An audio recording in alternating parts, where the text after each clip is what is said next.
This is a study that was published out of the University of Houston examining what I would call a micro exercise or a micro movement. It's a very small movement of a very small portion of your body, in fact, just 1% of your musculature, that when it's performed continuously while seated has, at least what they report, are very dramatic positive changes in terms of blood sugar utilization and metabolism. So the title of this study is A Potent Physiological Method to Magnify and Sustain Soleus Oxidative Metabolism Improves Glucose and Lipid Regulation. Without going into all the details of this study, let me just briefly give you a little bit of the background. First of all, you have a muscle called the soleus. The soleus muscle is a more or less wide, flat muscle that sits beneath what most people think of as their calf, although it's part of the calf muscle. Now, the soleus muscle is a unique muscle because it's largely slow twitch muscle fibers. It's designed to be used continuously over and over again for stabilizing your body when you're standing upright, for walking.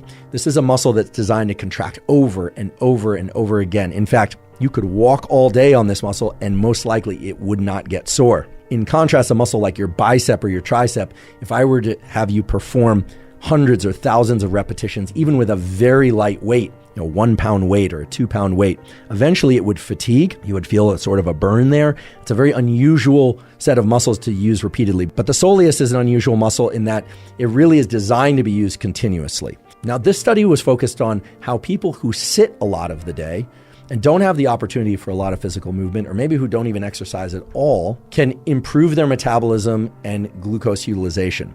Without going into a deep dive about glucose utilization, anytime you eat, your blood sugar goes up to some extent. So your blood glucose, as it's called, goes up to some extent. And then insulin is a hormone that's used to essentially chaperone and sequester and use that blood glucose. Or it's basically the idea is you don't want blood glucose to go too high. Hyperinsulinemia is something associated with blood glucose that's too high because insulin goes up to essentially match the level of blood glucose. You also don't want to be hypoglycemic. You don't want to have blood sugar that's too low. And insulin is involved in both regulating peaks and troughs in blood sugar, blood glucose. The take-home message about blood glucose is that you want your blood glucose levels to go up when you eat, but not too high, and you don't want them to stay elevated for too long. This study looked at how people who are largely sedentary, or at least sitting, can increase the utilization, the clearance of glucose from the bloodstream after eating. And they also looked at overall metabolism for people that were using just that 1% of muscle, the soleus, by doing what they call a soleus push-up. So the soleus push-up can be described very simply as if you're sitting down with your knee bent at an approximately right angle, like a square corner, and pushing up, or I should say lifting your heel while pushing down on your toe and contracting the calf muscle, as it were, and then lowering the heel and then lifting that heel again, lowering the heel, lifting the heel again. Each one of those is what they call a soleus push-up. This study had people continuously do soleus push-ups, and they looked at things like blood glucose utilization, they looked at metabolism, and so on. Now, a couple of important things about this study before I tell you what they discovered. First of all, they used an equal number of male and female subjects. There were a wide range of body mass indices. Okay, so this wasn't just super fit people or people that were purely sedentary and not fit. They used a wide variety of ages, time of day, people who tended to walk a lot or not walk a lot. They measured changes in metabolism and blood glucose utilization in people that had done these soleus push-ups while seated in the laboratory. And I must say they had them do these soleus push-ups for quite a long while, continuously.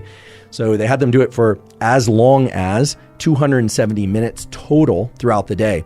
So if you divide that, that's 4.5 hours. You might say, well, 4.5 hours of lifting the heel and putting the heel down, lifting the heel, putting the heel down. That's a lot. But they didn't always do it continuously. They had some breaks in there. So this is the sort of thing that you could imagine you or other people could do while seated, while doing Zooms, or while on calls, or maybe even while eating, doing that sort of thing. Although I'm not suggesting that you constantly be focusing on soleus push-ups throughout your life. The point is that people who did these soleus push-ups experienced dramatic improvements in blood sugar regulation and in metabolism, despite the fact that the soleus is just 1% of the total musculature. People who did these soleus push-ups, despite being a tiny muscle and using very little local energy. In fact, they measured muscle glycogen, the burn, or essentially the utilization of fuel within the muscle, and there was very little utilization of fuel within the soleus itself. And that's because the soleus has this unique property of needing to basically keep you going all day, walking all day, or moving all day. What they saw was a large magnitude, for example, 52% less postprandial, that's after a meal, glucose excursion. So 52% less increase in blood glucose and 60% less hyperinsulinemia, so reduced levels of insulin. They also miraculously observed that despite this being, again, a small muscle, 1% of the total muscle mass, so very small oxidative use, they saw big improvements in systemic metabolic regulation. So this is interesting, and I think something that we should at least know about. I'm not aware that anyone's replicated this study yet.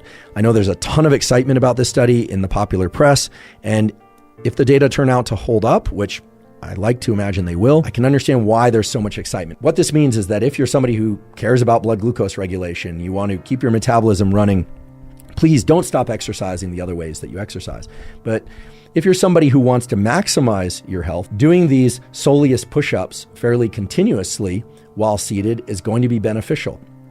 And in addition to that, I know that there are going to be people out there who, for instance, might be injured, or you're traveling and you're stuck on a plane, or you're in the classroom and you're forced to study all day or take notes all day. You're just not getting enough opportunity to get those steps that you want to take, whether or not it's 10,000 or fewer or more, getting enough steps or movement. Maybe you don't have time to get out and do your run, or maybe you're also running, weightlifting, and doing yoga classes and things of that sort, but you want to further improve your fitness, at least in terms of your metabolic health. This seems like a terrific, very low investment way to do it, certainly zero cost. It does take a little bit of attention, so you have to divert your attention from other things you're doing to make sure that you're still doing these soleus push-ups.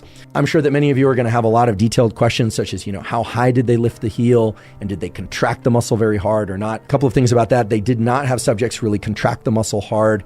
They did measure the angle of heel raise, and it was anywhere from 10 to 15 degrees, so they didn't have to go way up on their tippy toes or things of that sort. In any event, 270 minutes, 4.5 hours of doing these soleus push-ups is a lot, but by my read of the data and the rather significant, or I should say very significant, effects that they observed on blood glucose regulation and metabolism, etc., seems to me that doing less and that you don't necessarily have to do the full 270 minutes in order to get the benefits that they observed. More about this study includes the fact that the benefits they observed were very long lasting. As long as 2 hours after a meal, they could still see this improved blood glucose utilization. The point being that if you're somebody who cares about their fitness, this study is interesting, because what it means is that, again, if you are forced to be immobile or sitting longer than you would like, if you're stuck in a meeting or Zooms or class or on a plane, etc., or if you're simply trying to add a bit more fitness and metabolic health to your overall regimen, soleus push-ups, at least to me, seem like a very low investment, simple, zero cost tool to improve your metabolic health.